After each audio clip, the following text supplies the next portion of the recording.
ये एक दोपहर की बात है। मोमिन घर पर आराम कर रहा था। ताबे दरवाजे पर एक बूढ़े साधु बाबा दामी आवाज़ सुनाई दी।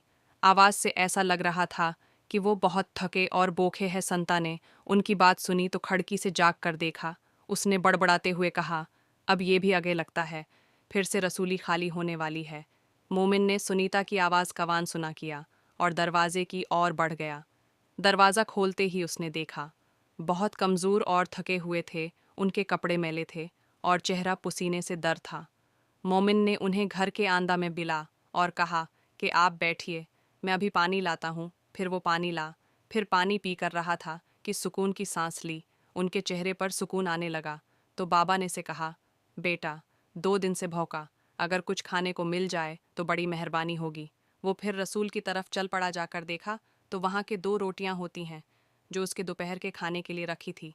बना कुछ सोचे समझे मोमिन ने वो रोटियां उठा ली, बाबे को देने चल पड़ा।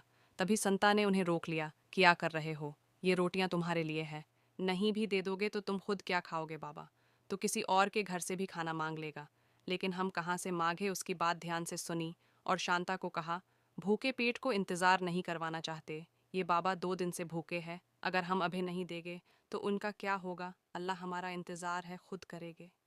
संता की आवाज़ इतनी तेज़ थी कि बाबा ने सब कुछ सुन लिया, लेकिन मैं चुपचाप बैठे रहे और मोमिन का इंतज़ार करते रहे।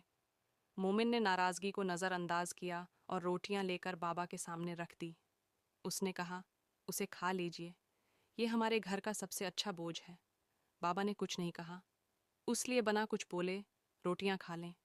बाद में पानी पिया और सुकून से कुछ देर बाद जब साधु बाबा जाने के लिए उठे तो अपने पास बुलाया और अपने जोले से एक सोने की कटोरी निकाली देते हुए कहा, बेटा इससे रख लो, या तुम्हारे अच्छे काम का फल है। मैंने उसे एक राजा से बख्शा मिल गया था, लेकिन मेरे किसी काम की नहीं। मैं किसी ऐसे गंती की तलाश में था। बाद मैं कहा कि हमेशा याद रखना, कर्म ही धर्म है। तुम बेबैर फल के दूसरी की मदद की और अल्लाह हमेशा हर किसी फल देने हैं। ये कटरी तुम्हारे लिए है और हमेशा ऐसे ही होंगे, हर किसी की मदद करना। ये कहकर साधु बाबा वहां से चले गए। मोमिन कटोरी को हाथ में लेकर जाते हुए बाबा को देखता रहा। इसकी आंखों में खुशी के अंसू थे। इस मन में सोच लिया कि हर किसी की मदद करेगा।